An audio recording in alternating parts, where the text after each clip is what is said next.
Hey, what's going on YouTube? Today, same day actually, different video, maybe. I'm not sure. I have to edit it first. But anyways, it's neither here nor there.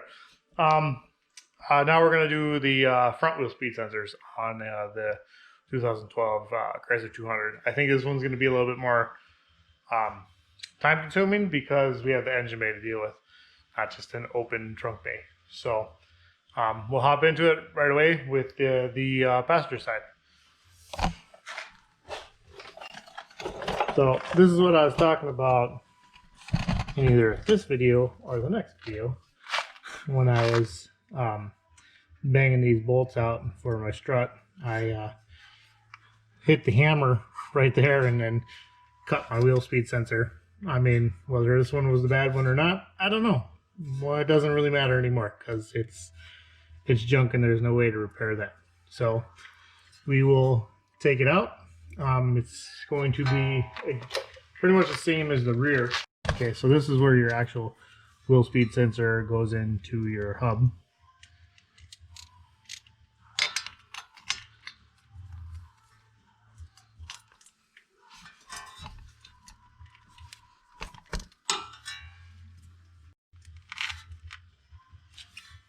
Ha!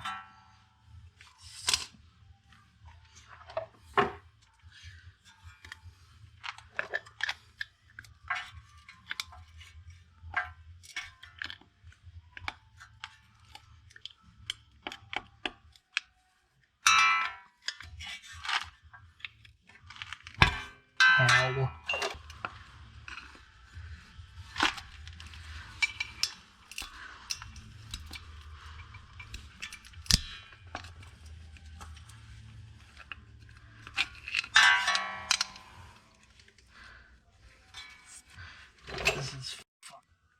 Okay, sorry about the abrupt stop, but yeah, the wheel speed sensor just broke off inside of the frickin' the knuckle. So Wisconsin rust, apparently the frickin' what you can call it, the so that must have actually been the bad wheel speed sensor, but I guess what they call it is so like plastic or rubber bonds to metal. It's like vulcanizing. So basically, what happened is it got so rusty in there that I actually had to drill the wheel speed sensor out, and I got really upset and I started swearing and stuff. And YouTube, you can't do that. So I just turned the camera off and then started working on it. So I'm to the point now to where like I got a little bit more to do to it. One of the other clips broke off inside of the knuckle, so now I gotta take that out as well. It's actually this right here. One of the clips broke off in there. No big deal. Not like this when it actually broke off. So I had to like drill it out and then sit there and screw around with it, and that's where all these tools are from. So I've been messing around with that for the last 15 minutes. Last 15 minutes. So yeah. But anyways, so continue forward. So after you get that out, hopefully you don't live where I live and everything's rusty. So take that out, pop that off, take it out of there, and then you'll take it off of this one. And then you also got this one on your firewall as well. You'll see that one, or not your firewall, your wheel well, when you'll see that when I put it back in. I'll show you guys that. And then it goes through the inner fender. Okay, I'm not sure how well you're going to be able to see anything.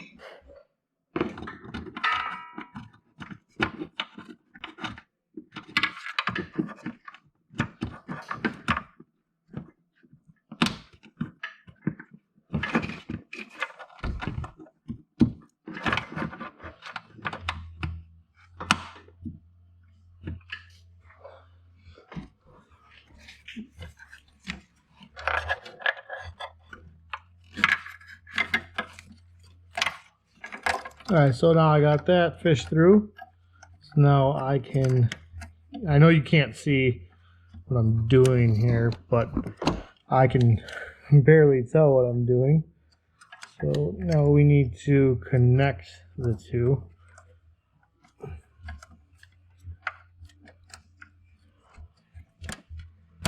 Yeah, now they're connected. And that should be it for the top here. Now we'll just put that back down to where it was.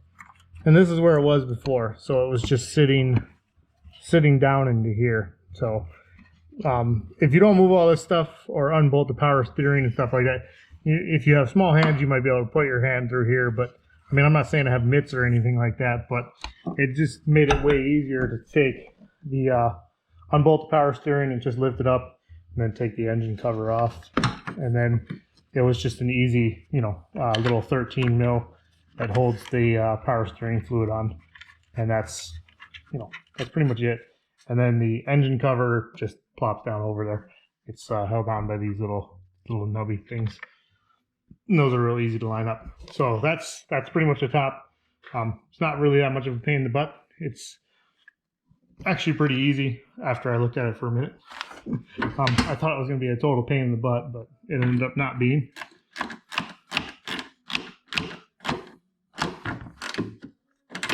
I'm not sure how the other side's going to be. Yeah, that doesn't need to be super tight. All right, so now that we're, you know, good to go under here, I'm going to get this out of here, and then we'll go back to putting it all onto the inner fender well. So I'm gonna get this out of there, and then I'll catch with back up with you guys. You know, that little escapade is done. We can start putting it together. So after you get this upper clip done, this little clip goes right in here because it's gonna shoot across.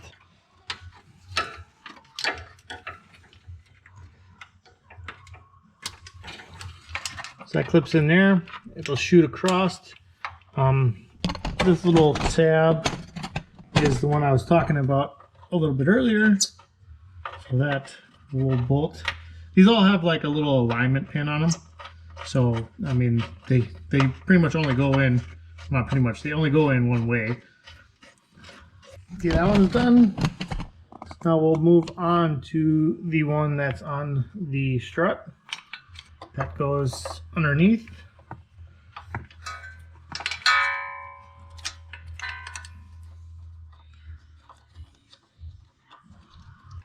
The good thing is I just did the struts on this thing, so I had most of this already apart, so it wasn't too bad taking the stuff apart. Okay, so that's in. Now we got this little doohickey clip thingy over here. So put that in. And now we can actually put the one in, the actual wheel speed sensor in. I just need to find my bolt first.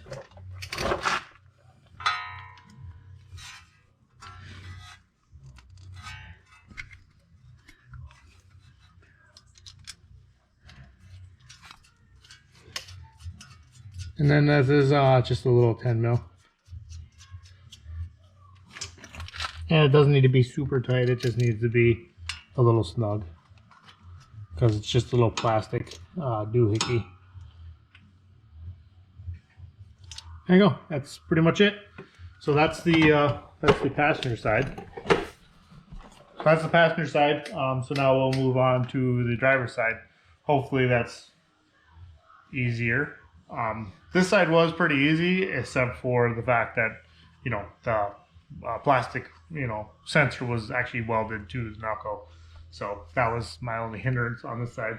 So we'll jump to that side. I'm gonna actually charge my GoPro for a few minutes because it dies really fast because I have the screen on so I can see what the hell I'm doing. We'll button the side up, put the wheel on. You don't need me to do that.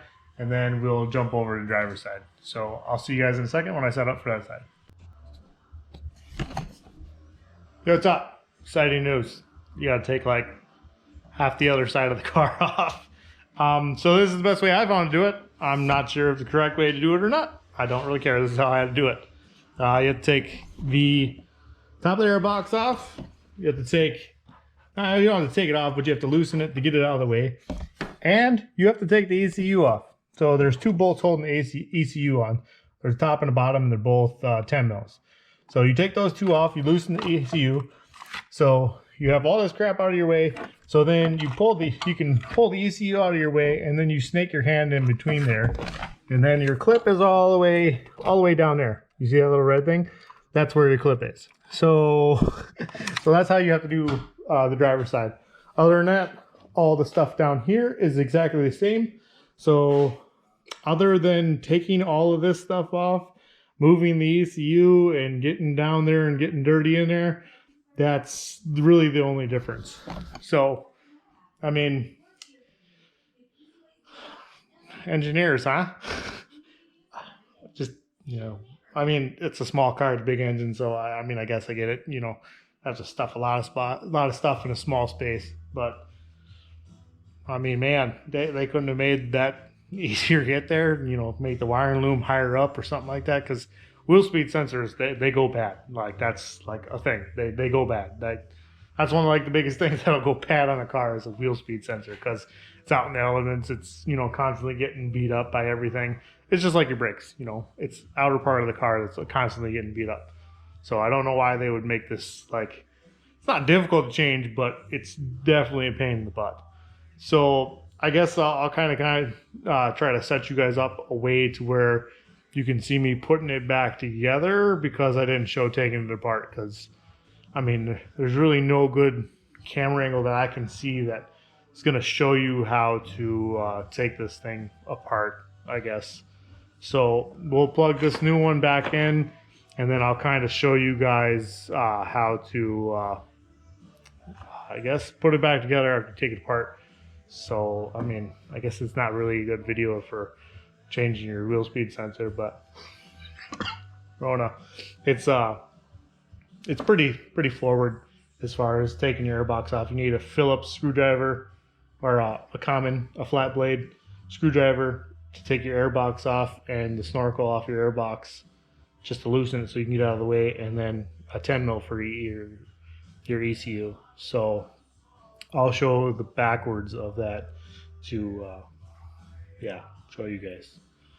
I don't know how much you guys are going to get from it, but we'll see. All right, so I'll see you guys in a second. All right, so that's, I think, as good as it's going to get. So we'll shove the next wheel speed sensor in through the wheel well. I mean, you guys aren't going to need to see me hook this side up, because like I said, it's the same as the other side. So I'll just show you the reassembly of this side. Okay, so got that in there. So see how the ECU is just flopping around in there? So that's what happens when you disconnect it. Now I'm going to try to one-hand this and see if this will work. Yeah, because otherwise, if you don't disconnect the ECU, it's up here really far and it's solid, and you can't put your hand in there. You're literally not going to be able to put your hand in there. So let's see how good I am with my left hand.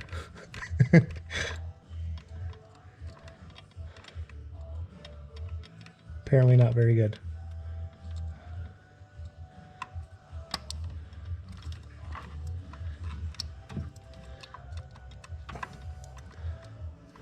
Is that in? I guess that's in there, I guess. Oh, I'll be darned. All right, so that's in there. The red clip is down, I think. Yeah, the red clip's down. So yeah, that's I'll be darned.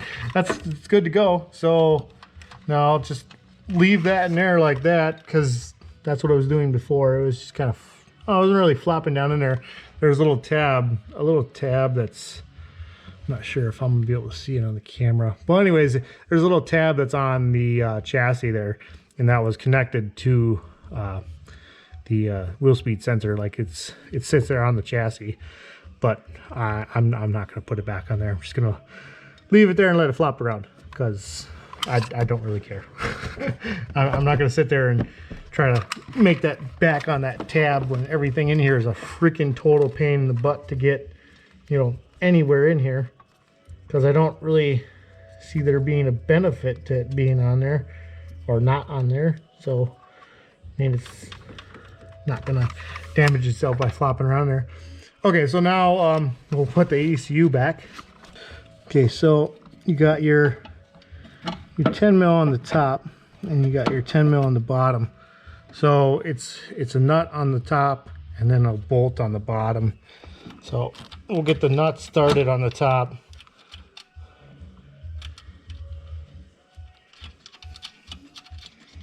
And we'll get the bolt going on the bottom.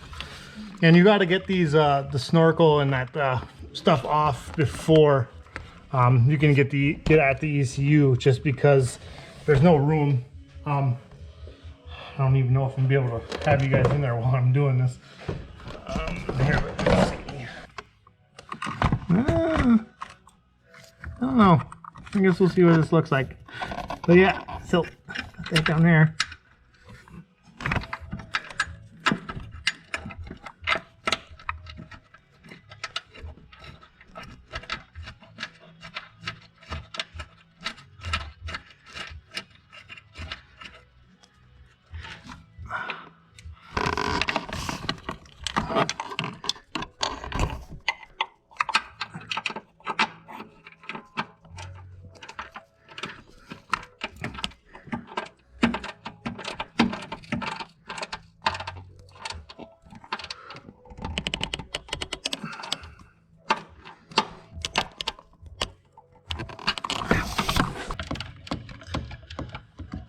I need to get a better 1/4 inch ratchet. I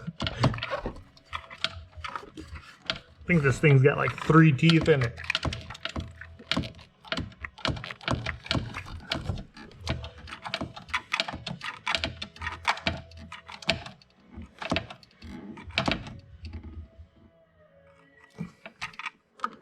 Okay, ECU's back in. Yeah, literally the ECU is just those two, that nut and that bolt. So now we'll put the box back on.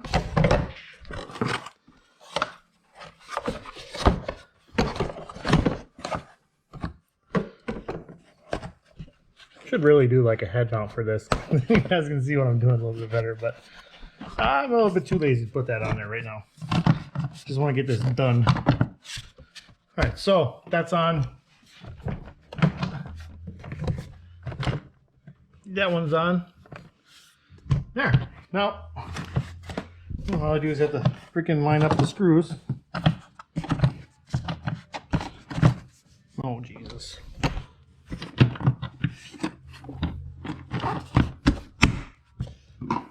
There.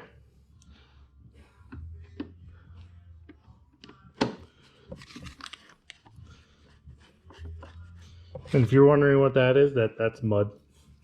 It was raining when I came out here, so the driveway was all muddy. So yeah, that's what that's from. Oh, and I took the engine cover off again too. So yeah, that's more or less it. Yeah, I'll wrap this up real quick and then I'll give you guys a shout. So I'll see you guys in a second when I finish tightening all this up. All right, so she's all buttoned up. Well, it takes a couple minutes, seconds actually. Well, maybe not seconds, minutes. So that should be pretty much it for wheel speed sensors. They're pretty cut dry, pretty forward. GoPro's all dirty from my hands. Yeah, so those are wheel speed sensors for a 2012 Chrysler 200. They're pretty easy to change, especially if you don't live in a rusty area.